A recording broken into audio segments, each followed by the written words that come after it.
Hi, I'd just like to say thank you so much for inviting me along to your launch.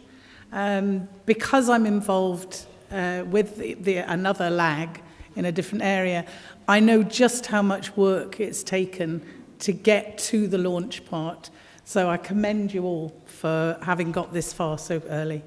And I'm sure that I'm also really pleased to still see some faces here. I was worried that after Steve finished speaking and you knew all what to do, you'd all be rushing out the door and I'd be here with an empty room. So it's good that you've held on. Let's have a little look at the Scottish Rural Parliament, because although we've got a few people that have been there, I think for a lot of you it's probably something totally new. So I'm actually going to turn this around a little bit.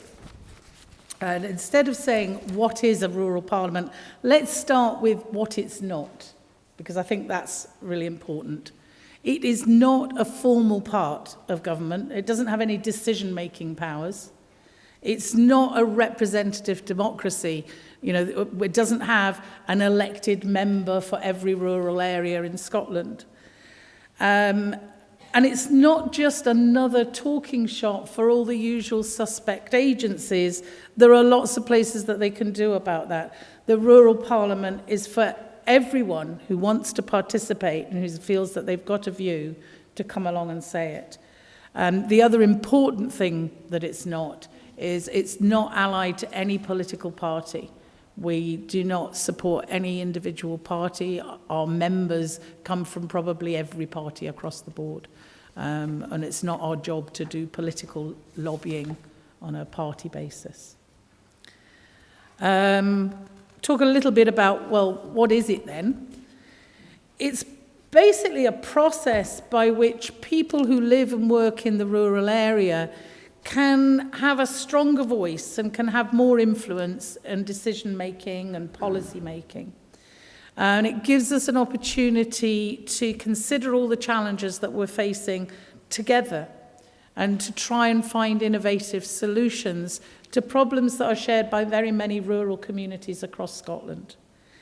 It's really a rural movement that talks and shares all of the time, but once every 2 years gets together in a meeting place to share things, to discuss things, and to celebrate rural life. So that happens every 2 years. The first inaugural meeting was held in Oban in 2014. And as Jackie said, the next one will be held in October this year in Brechin. And since that is so close for many of you, I really hope that we'll see some of you there.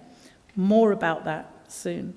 The other thing that I should say is that we are totally independent from Scottish Government, but they do support us. In fact, they even part fund us. So we know that they are listening to what we're doing, which is always nice.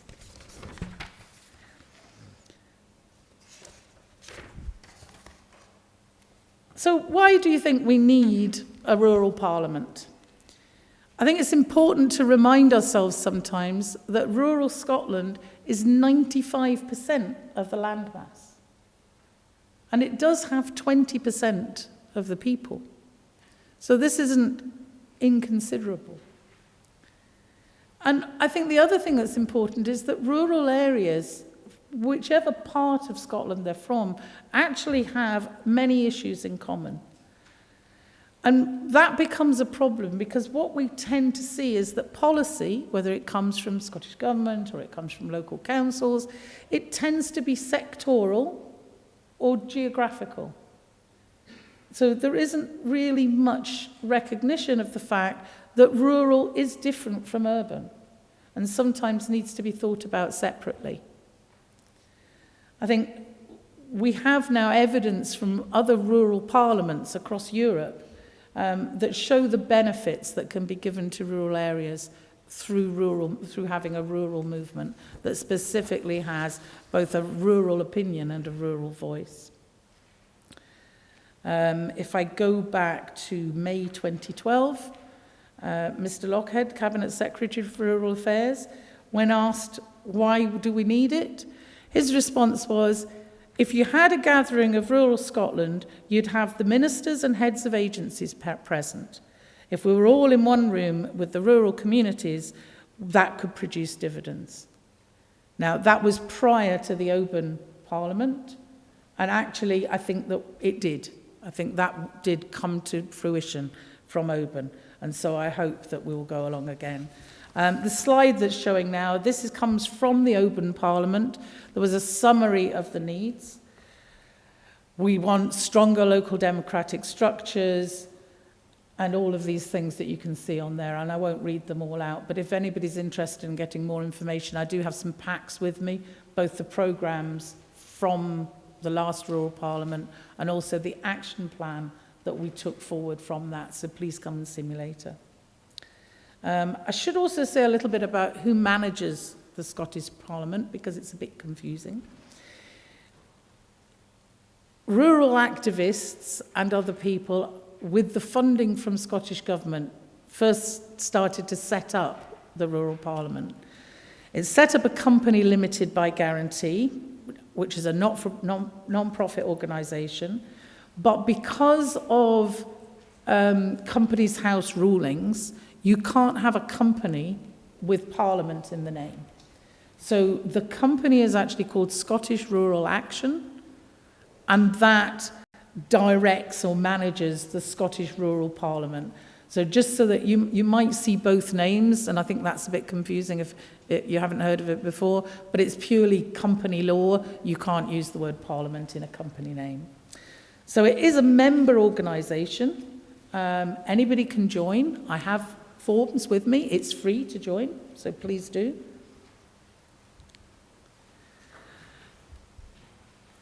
When it was first set up, because obviously it's difficult to just pull local activists from across Scotland together, the board of Scottish Rural Action was volunteers from a variety of organisations, SCVO, the Scottish Community Alliance, Community Land Scotland, Scottish Youth Parliament, just to name a few. So that was the board at the first Rural Parliament. But part of the Memorandum and Articles of Association of Scottish Rural Action is that those people will, and this will be at the AGM at the beginning of March, the last of those directors will be stepping down, and new directors nominated by the membership will be coming on board. So we do actually have vacancies for directors. I think there's quite a few people standing for nomination, but don't let that stop you. If you fancy getting on board, then have a word with me and let me know, and I'll explain how that process works. The AGM's the 4th of March. And this year, it will be held in Perth. So again, not too far from you. I've left that up because this is the view from the last Rural Parliament. But while that's up there, I'll tell you a little bit about what we've done so far. Obviously, we've had the Rural Parliament. We've done surveys on the key themes that arose from the Rural Parliament. We've held local events. We've had Twitter debates, which surprisingly have been really quite well attended, as well as doing other regional events. We're about to start a new round of regional events leading up to the Brecon Parliament, and they'll be starting sometime in March. I very much hope that in your area we'll have at least one regional meeting, if not two. And I'd be very interested if anybody wants to get involved with those. Please let us know. It's an opportunity for you and your community to talk about rural issues and what matters to you locally, so that those issues can then be flagged up at the national event in Brecon. I'll just go on to... Whoops, I missed one there. I think you can see the kind of themes that came out of the last Parliament. Broadband and mobile phone signal seem to be something that are a problem in most rural areas. And I'm actually the chair of a local broadband community initiative, and I know how difficult that's been for us. So now, really, it's back over to you, because I don't want to take up a lot of your time. I know you've got some really interesting projects to hear about. But, you know, please get involved with the Rural Parliament. It is a voice for rural business, for rural communities, and for rural individuals living rurally. These are some of the ways that you can get involved by letting us have meetings with your community councils or your LAGs or your TSIs. Through digital means, we have a Facebook page, we have our Twitter debates.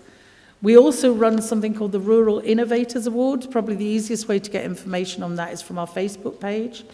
And I have membership forms with me today, if you want to find out a bit more. Whoops, I'm sorry, I've just gone on.